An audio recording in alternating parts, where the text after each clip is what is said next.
नमस्कार बच्चों, मैं श्रीमती वंदना पांडे, उच्च माध्यमिक शिक्षक, शासकीय नवीन उच्चतर माध्यमिक विद्यालय चूनाभट्टी भोपाल से कक्षा 12वीं की रसायन शास्त्र की कक्षा में आप सभी बच्चों का स्वागत, वंदन, अभिनंदन है। बच्चों, आज हम रसायन शास्त्र का अध्याय 4 रासायनिक बलगतिकी का अध्ययन करेंगे। तो आप कॉपी पेन निकाल लीजिए और हमारे साथ नोट करिए। बच्चों, इस अध्याय में जो रासायनिक बलगतिकी का अपन अध्ययन कर रहे हैं, इसके अध्ययन बिंदु इन पे एक बार प्रकाश डालते हैं। क्या क्या पढ़ना है? पहला पॉइंट है परिभाषा, रासायनिक बलगतिकी क्या है ये पढ़ेंगे। दूसरा पॉइंट है अभिक्रिया वेग के आधार पर अभिक्रियाएं। तीसरा पॉइंट है रासायनिक अभिक्रिया की दर। चौथा पॉइंट है तात्कालिक दर। पांचवा पॉइंट है अभिक्रिया की दर प्रदर्शित करने की विधियां। और हमारा जो लास्ट पॉइंट है इसमें अभिक्रिया की दर को प्रभावित करने वाले कारक। चलिए बच्चों, शुरू करते हैं रासायनिक बलगतिकी। सबसे पहले हम ये देखेंगे कि रासायनिक बलगतिकी क्या है। इसकी परिभाषा पे अपन देखेंगे। बलगतिकी शब्द जो है बच्चों, यहाँ पे ये एक ग्रीक भाषा के शब्द से व्युत्पन्न हुआ है।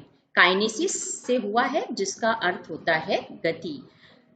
हमने ये देखा पिछली अभिक्रियाओं में कि ऊष्मागतिकी केवल अभिक्रिया की संभाव्यता बताती है, संभावना बताती है, जबकि रासायनिक बलगतिकी क्या बताती है? हमें अभिक्रिया की गति बताती है। तो एक बार हम परिभाषा पे प्रकाश डालेंगे कि रासायनिक बलगतिकी के अंतर्गत रासायनिक अभिक्रियाओं के वेग या दर, वेग को प्रभावित करने वाले कारक तथा अभिक्रिया की क्रियाविधि का अध्ययन किया जाता है। अर्थात रासायनिक बलगतिकी के अंतर्गत अभिक्रिया का वेग क्या है, अभिक्रिया के को कौन कौन से कारक प्रभावित करते हैं और अभिक्रिया की क्रियाविधि क्या है, उसका सम्मिलित रूप से अध्ययन इस रासायनिक बलगतिकी के अंतर्गत किया जाता है।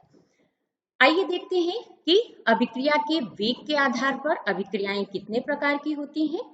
तो यहाँ पे हम देखते हैं कि अभिक्रिया के वेग के आधार पर 3 वर्गों में अभिक्रियाओं को विभाजित किया जा सकता है। कौन कौन सी है? आइए देखें। पहली है ताक्षणिक अभिक्रियाएं। ताक्षणिक जैसा कि नाम से ही स्पष्ट है, ताक्षणिक यानी तेज। परिभाषा देखें।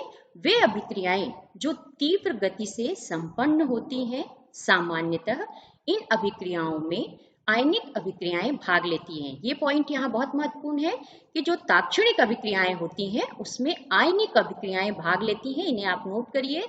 और इन अभिक्रियाओं को पूर्ण होने में लगभग 10 की पावर -14 से 10 की पावर -16 यानी 10 की पावर -14 से 10 की पावर -16 सेकेंड से भी कम समय लगता है। अर्थात ऐसी अभिक्रियाएं जो बहुत ही तीव्रता के साथ संपन्न होती हैं वो कहलाती हैं ताक्षणिक अभिक्रियाएं। तो यहाँ पे कौन सी अभिक्रिया भाग लेती है? आयनिक अभिक्रिया। आइए उदाहरण देखते हैं। BaCl2 + H2SO4, इन दोनों, ये 2 रिएक्टेंट है। इन दोनों रिएक्टेंट में जैसे ही हम BaCl2 में H2SO4 मिलाते हैं, तुरंत BaSO4 का श्वेत अवक्षेप प्राप्त होता है। ये जो एरो दिख रहा है बच्चों, ये अवक्षेप है, मतलब BaSO4 यहाँ पे अवक्षेपित हो जाता है +2HCl। यहाँ देखते हैं Ba2+ आयन एक्वस है और SO4 ये एक्वस में रहता है, SO4 2- आयन। तो Ba2+ आयन और SO4 2- आयन ये आपस में रिएक्शन करके BaSO4 का श्वेत अवक्षेप बनाते हैं। तो ये आयनिक अभिक्रियाएं हैं जो तुरंत आयोनाइज्ड होती हैं और तुरंत अभिक्रिया करके अपना प्रोडक्ट बनाती हैं। चलिए आगे देखते हैं। मंद अभिक्रियाएं, जैसा कि नाम से ही स्पष्ट है, मंद अभिक्रियाएं। इसके अंतर्गत वे अभिक्रियाएं होंगी जो बहुत ही धीमी गति से संपन्न होती हैं।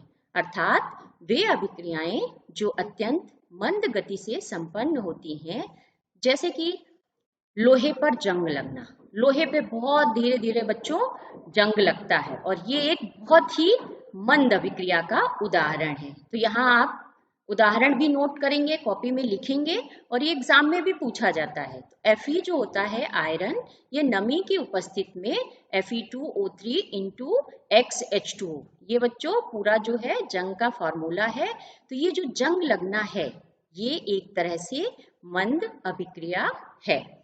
तीसरे प्रकार की जो अभिक्रिया है बच्चों वो मध्यम अभिक्रियाएं हैं। मध्यम अभिक्रियाएं जैसा कि नाम से ही स्पष्ट है कि जो ना तो तीव्र होंगी और ना ही मंद होंगी, उनका जो बीच का भाग होगा वो उस तरह से संपन्न होंगी। अर्थात वे अभिक्रियाएं जो कमरे के ताप पर संपन्न होती हैं, सामान्यतः ये अभिक्रियाएं आणविक प्रकृति की होती हैं। यहाँ ये पॉइंट महत्वपूर्ण है, ये अभिक्रियाओं की प्रकृति कैसी होती है, आणविक प्रकृति की होती है। उदाहरण जैसे पहला उदाहरण हम देखें, एस्टर का जल अपघटन।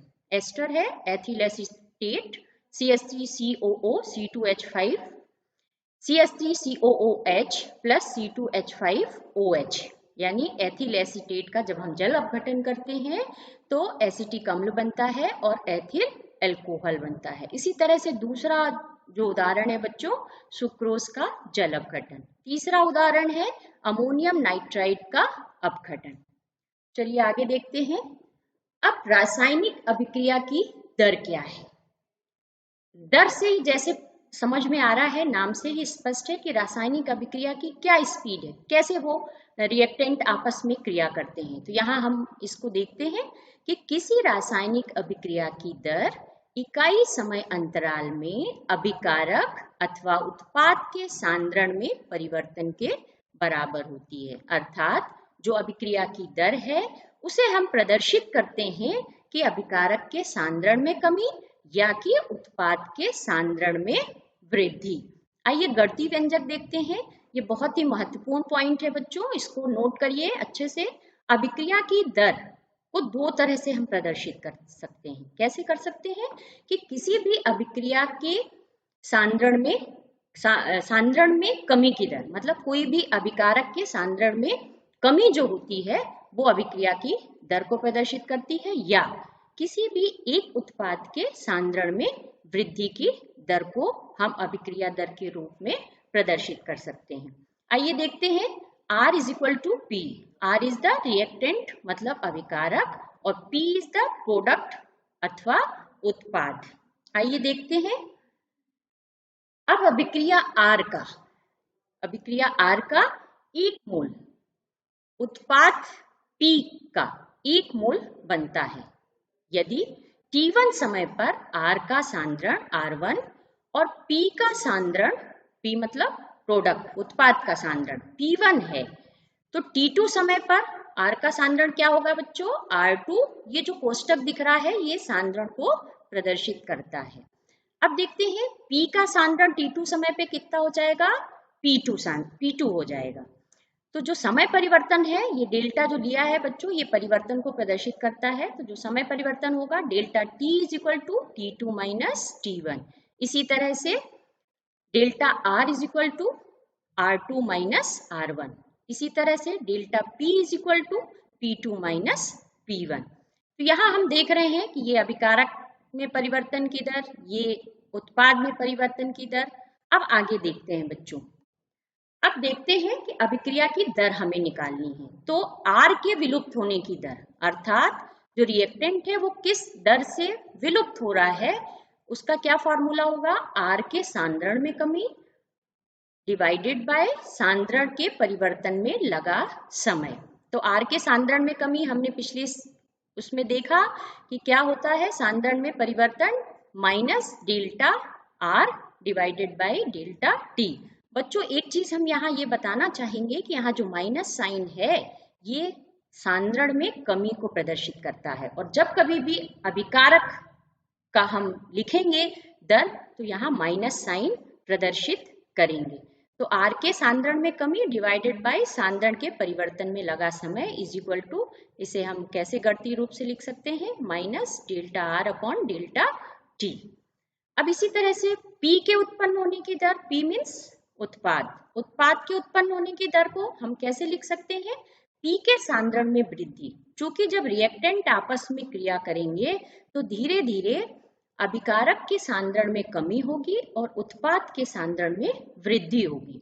तो यहाँ उसी संदर्भ में है कि P के सांद्रण में वृद्धि होगी डिवाइडेड बाय सांद्रण के परिवर्तन में लगा समय। जैसा कि अभी अपने पिछले उसमें देखा गणितीय रूप में कि अब यहाँ प्लस साइन आएगा। क्यों आएगा बच्चों? क्योंकि यहाँ वृद्धि हो रही है। तो plus delta P divided by delta T। चलिए आगे देखते हैं। अब अभिक्रिया की दर की इकाई, ये भी महत्वपूर्ण है और ये भी एग्जाम में 1 नंबर के क्वेश्चन में पूछा जाता है और बच्चे अक्सर गलत कर देते हैं। तो अभिक्रिया की दर की इकाई क्या होगी? मोल प्रति लीटर प्रति सेकेंड। इसे इस तरह से भी प्रदर्शित कर सकते हैं, mole litre inverse second inverse. आइए अब अगले पॉइंट पे चलते हैं। अगला जो हमारा अध्ययन का बिंदु है वो है तात्क्षणिक या तात्कालिक दर। अब तात्कालिक दर क्या होती है ये समझेंगे। तो किसी विशेष क्षण पर निकाली गई अभिक्रिया की दर को तात्कालिक या तात्क्षणिक दर कहते हैं।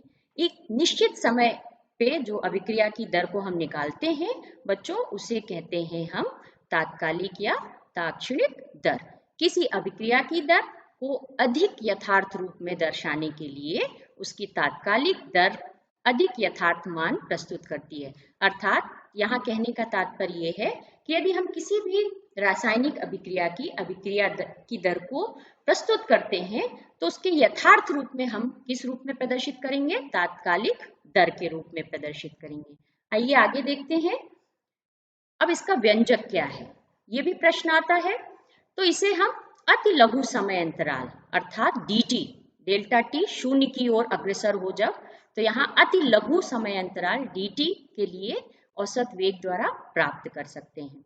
r औसत वेग बराबर क्या हो जाएगा? Minus delta r divided by delta t या delta p divided by delta t।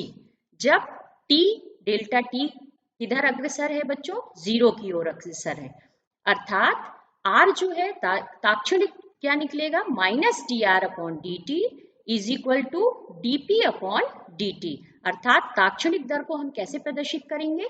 Minus dr upon dt अभिकारक का और इसी तरह से उत्पाद का dp अपॉन dt। जहां पे मैंने पहले भी बताया बच्चों, जब भी हम कोई फॉर्मूला लिखते हैं तो उसको पूरा प्रदर्शित करना जरूरी होता है, वो आपके लिए अच्छा रहता है। तो यहाँ dr इज इक्वल टू क्या है? सांद्रण में अति अल्प परिवर्तन है और dt क्या है बच्चों? अति अल्प समय अंतराल है। अर्थात हम तात्क्षणिक दर को कैसे प्रदर्शित कर सकते हैं? सांद्रण में अत्यंत सूक्ष्म परिवर्तन डिवाइडेड बाय अत्यंत सूक्ष्म समय अंतराल। सांद्रण में अत्यंत सूक्ष्म परिवर्तन मतलब कि माइनस d रिएक्टेंट का लेंगे तो यहाँ पे ये देख रहे हैं हम, और अत्यंत सूक्ष्म समय अंतराल मतलब कि dt। आइए आगे देखते हैं बच्चों। अब अभिक्रिया की दर को प्रदर्शित करने की विधियां। अभिक्रिया की दर को हम कितने तरह से प्रदर्शित कर सकते हैं, यहाँ पे हम इसका अध्ययन करेंगे। तो चलिए देखते हैं कि अभिक्रिया की दर को गणितीय व्यंजक के रूप में निम्न प्रकार प्रदर्शित कर सकते हैं। कैसे? पहला है कि अभिक्रियाएं जिनमें सभी अभिकारक व उत्पाद समान स्टाइकियोमीतीय गुणांक में हैं। स्टाइकियोमीतीय गुणांक मतलब यहाँ इससे हम रिएक्शन से देखेंगे। यहाँ देखिए NO plus O3 is equal to क्या बन रहा है बच्चों? NO2 और O2। यहाँ सभी एक ही उसमें है, गैस स्टेट में है, और यहाँ हम देख रहे हैं एक मॉलिक्यूल NO का है, एक मॉलिक्यूल O3 का है, इसी तरह से एक मॉलिक्यूल NO2 बन रहा है और एक मॉलिक्यूल O2 बन रहा है। मतलब यहाँ अभिकारक और उत्पाद जो है वो एक समान है, इनकी संख्या समान है। तो वे अभिक्रियाएं जिनमें अभिकारक उत्पाद समान स्टाइकियोमीतीय गुणांक में है, ये इस तरह से प्रदर्शित करेंगे। दूसरा आ जाते हैं बच्चों, यहाँ पे हम आपको ये बताना चाहते हैं कि स्टाइकियोमीतीय गुणांक का मतलब क्या है। अर्थात अणुओं की संख्या अभिकारक व उत्पाद के लिए समान है, अतः अभिक्रिया की दर को नाइट्रिक ऑक्साइड या ओजोन के विलुप्त होने की दर से व्यक्त किया जा सकता है। देखते हैं ये रिएक्शन अभी हमने पिछले उसमें देखा है। अब अब इसमें हम देखते हैं कि अभिक्रिया की दर को कैसे लिखेंगे। तो NO के विलुप्त होने की दर बराबर ओजोन के विलुप्त होने की दर, क्योंकि हमें पता है ये अभिकारक है, ये धीरे धीरे अभिक्रिया करेंगे तो इनकी सांद्रता कम होती जाएगी। तो विलुप्त होने का मतलब है यहाँ पे इनकी सांद्रता कम होती जा रही है। तो क्या बना रहे हैं, NO2 प्लस O2। अब जब ये कम हो रहा है बच्चों, तो ये हमारा इसका सांद्रण बढ़ेगा या इसके उत्पन्न होने की दर। तो NO2 के उत्पन्न होने की there is equal to O2 के उत्पन्न होने की दर। अब इसको गणितीय रूप में देखें, माइनस, जैसा कि मैंने पहले ही बताया अभिकारक है, इसका सांद्रण कम हो रहा है तो माइनस साइन आएगा, minus delta NO divided by delta T is equal to minus delta O3 divided by delta T। इसी तरह से यहाँ भी देखें, उत्पाद की बात कर रहे हैं हम यहाँ पे, तो delta NO2 divided by delta T, delta O2 divided by delta T। चलिए आगे देखते हैं। अब देखते हैं, उसमें तो समान स्टाइकियोमेट्री गुणांक था। अब इसमें देखते हैं दूसरे वे प्रकार की, जिसमें अभिकारक उत्पादों के भिन्न स्टाइकियोमेट्री गुणांक वाली अभिक्रिया होती है। उदाहरण कैसा है, जैसे H2 plus I2 is equal to 2HI। अब यहाँ हम देख रहे हैं कि जो H है, H भी एक है, I भी एक है, और बन क्या रहा है बच्चों हमारा 2HI। यहाँ यानी दुगना उत्पादन हो रहा है HI का। तो H व I की यानी हाइड्रोजन व आयोडीन के विलुप्त होने की दर समान है, परंतु HI के उत्पन्न होने की दर इसकी तुलना में दुगनी है, जैसा कि समीकरण से ही स्पष्ट है और मैंने आपको अभी समझाया है। अतः सांद्रण में परिवर्तन की दर को अभिक्रिया में उपस्थित अभिकारक या उत्पाद के स्टाइकियोमेट्री गुणांक से विभाजित कर दिया जाता है। अर्थात जो भी सांद्रण परिवर्तन की दर है और अभिक्रिया में उपस्थित है अभिकारक या उत्पाद, उनको स्टाइकियोमेट्री गुणांक से विभाजित कर दिया। बहुत इंपॉर्टेंट पॉइंट है बच्चों, अपने को एक रिएक्शन देते हैं और अपन को इसी हिसाब से, तो ये पॉइंट को आप अंडरलाइन करिए। अब देखते हैं कि इस अभिक्रिया को हम कैसे अभिक्रिया दर इसकी लिखेंगे। तो अभिक्रिया दर बराबर क्या हो जाएगा, minus delta H2 divided by delta T is equal to minus delta I2 divided by delta T is equal to, अब यहाँ 2 है तो 1/2 कर देंगे, और delta HI divided by delta T। तो जब कभी भी इस तरह का भिन्न स्टाइकियोमेट्री गुणांक वाली अभिक्रियाएं आएंगी बच्चों, तो अपने को जो भी इनका रहेगा उससे अपन डिवाइड कर देंगे, जो भी इनकी संख्या रहेगी 1 करके हो जाएगा। 1/2, 3 है तो 1/3 हो जाएगा। चलिए आगे देखते हैं। अब आता है हमारा बहुत ही महत्वपूर्ण इस अध्याय का टॉपिक, अभिक्रिया की दर को प्रभावित करने वाले कारक, जिसका कि अध्ययन हम बलगतिकी में करते हैं।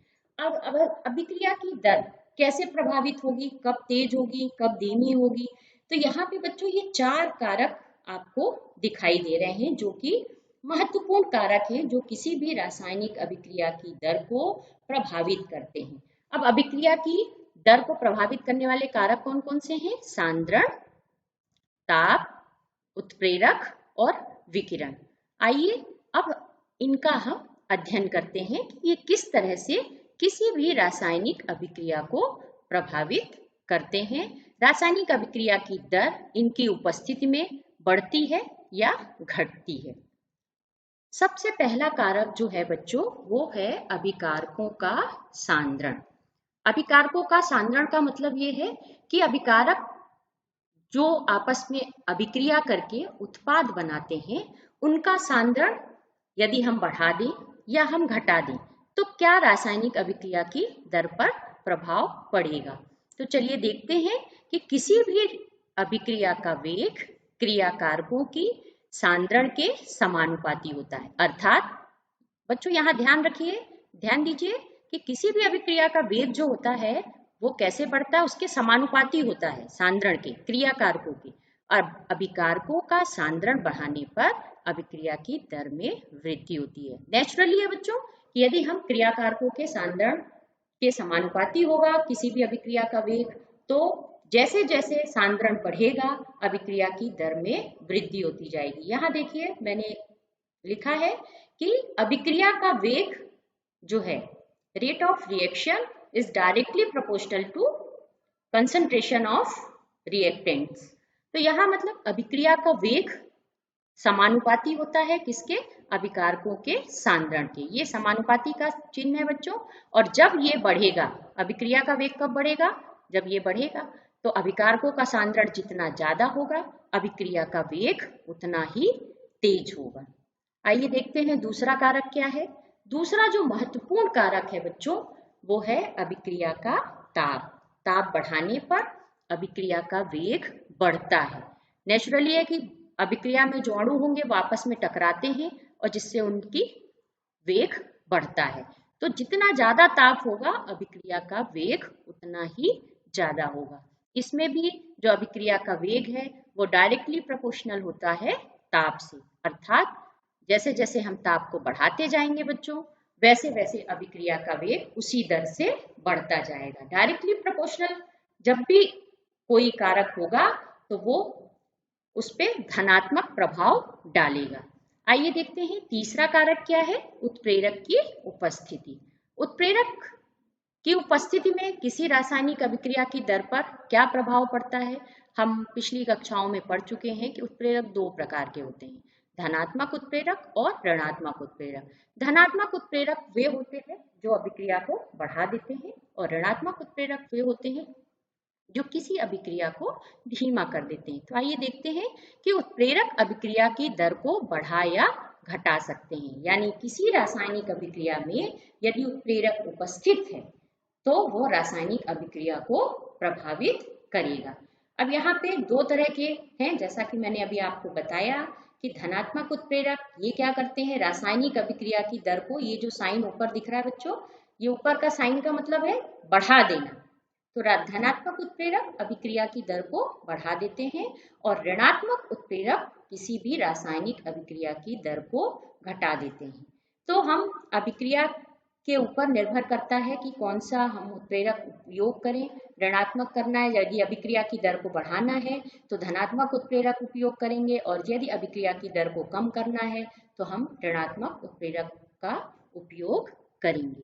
आइए देखते हैं अगला कारक क्या है बच्चों, विकिरण का प्रभाव। रेडिएशंस, बहुत इफेक्ट पड़ता है रेडिएशंस का किसी भी रासायनिक अभिक्रिया के संपन्न होने में। तो हम ये देखते हैं कि विकिरण का किसी रासायनिक अभिक्रिया की दर पर क्या प्रभाव पड़ेगा।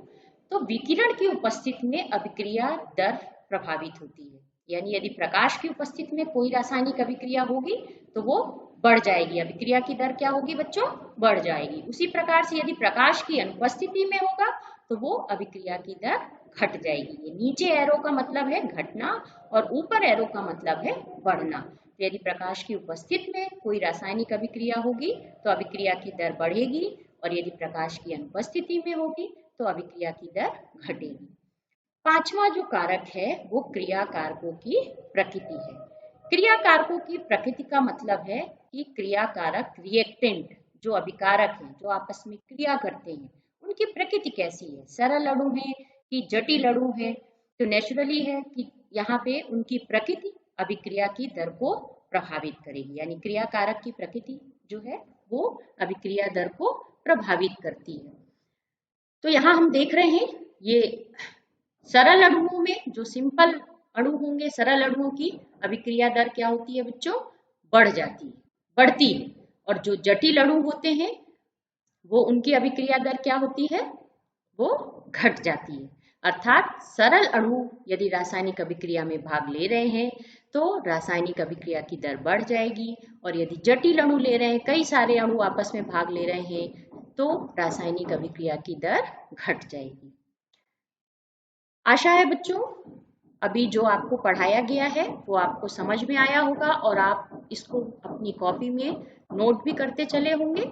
और इसके साथ ही साथ आपको एनसीईआरटी की अभ्यास पुस्तक में बहुत सारे ऐसे प्रश्न दिए हैं जिसे आपको अध्ययन भी करना है, और यह अध्याय बहुत ही महत्वपूर्ण है परीक्षा के दृष्टिकोण से। आइए कुछ महत्वपूर्ण प्रश्नों पर यहाँ पे हम नजर डालते हैं और इन्हें आप अपनी कॉपी में भी लिखेंगे। पहला प्रश्न है जो ताक्षणिक व मंद अभिक्रियाएं उदाहरण सहित परिभाषित कीजिए। दूसरा है रासायनिक अभिक्रिया दर से आप क्या समझते हैं। तीसरा है तात्कालिक दर क्या है, और इसमें सूत्र भी आप लिख सकते हैं। इसी तरह से चौथा जो प्रश्न है वो है अभिक्रिया की दर को प्रभावित करने वाले कारक लिखिए। आशा है आप सभी अपनी कॉपी में नोट कर लिए होंगे। धन्यवाद बच्चों।